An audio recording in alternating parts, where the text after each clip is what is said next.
Lake Victoria Fisheries Organization has embarked on a value addition project seeking to improve the handling, processing and packaging of silver cyprinid, popularly known as Omena, in order to improve the economic value of the commodity. The organization says the fisherfolk across the value chain have been incurring losses occasioned by lack of knowledge of the best practices regarding the commodity. Wycliffe Oketch with more details. You have the fine ones, eh? The small fish, or better yet, Omena, as it is commonly referred to in the country, is a local delicacy that is popular, especially among Kenyans in the lakeside, not just for its richness in protein, but also for its relatively cheap price compared to other fish species. To prepare the commodity for consumption, it can be first dried using the natural heat from the sun, then fried, or can as well be boiled straight from the water. Trading of the commodity supports many Kenyans, especially around Lake Victoria.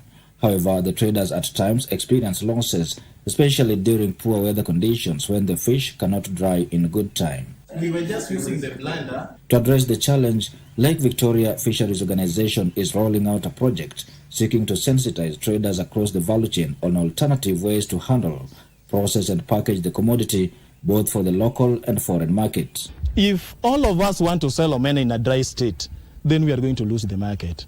And again, if we think of exporting the fish, then handling becomes an issue. Omena that has been spread on the ground cannot go to any export market. In fact, it's not supposed to be used even for human consumption. When you look at the current fish production in Lake Victoria, you find that Omena accounts for more than 60%. Therefore, it is an important species. But it continues to generate little income in terms of funds compared to other fish species which are limited in production. Dubbed Lake Victoria Small Fish Project, the initiative is targeting at least 6,000 individuals in the fishing value chain from Kenya, Tanzania and Uganda. So this project aims at ensuring that there are greener technologies implemented to ensure that the quality and the value of the fish is high.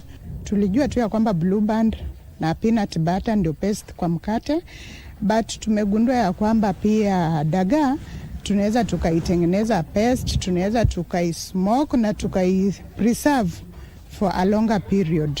For the pilot phase, several traders drawn from the Lake Basin counties were taken through a 3-day training on the best practices to trade the commodity. We are exposing them so that they know the equipment that are needed for you to do the packaging, and what are the information that are needed in the packaging, and what are the requirements to place your fish in the market, and even how to get to the export market. And again, we have been challenged here that we can use so many methods, not only the sun, but we can use so many methods to dry omena. One is deep freezing. We can deep freeze omena and then pack it direct to the market. Lake Victoria Fisheries Organization says, aside from consuming omena in a wholesome, the commodity can be transformed into other products such as curry powder and omena butter paste as part of the value addition process. Kama mchuuzi wa omena nimekuwa nikifanya katika kiwango kidogo. That is sijakuwa nikiweza kuexplore market kwa sababu sikuwa naona umuhimu wake. Lakini kulingana na yale mafunzo ambayo nimeweza kupokea hapa, hata nimekuwa na tamaa kusema ya kwamba labda hata nianzie katika ile kiwango ya kukua na dau langu mimi mwenyewe likaweza kuvua omena. Maanake ile biashara ambayo ile nafanya mimi nanunua kutoka kwa ile ambaye ashaanza kuchakata ile samaki akitoka kwenye dau. All these are geared towards integrating blue economy issues.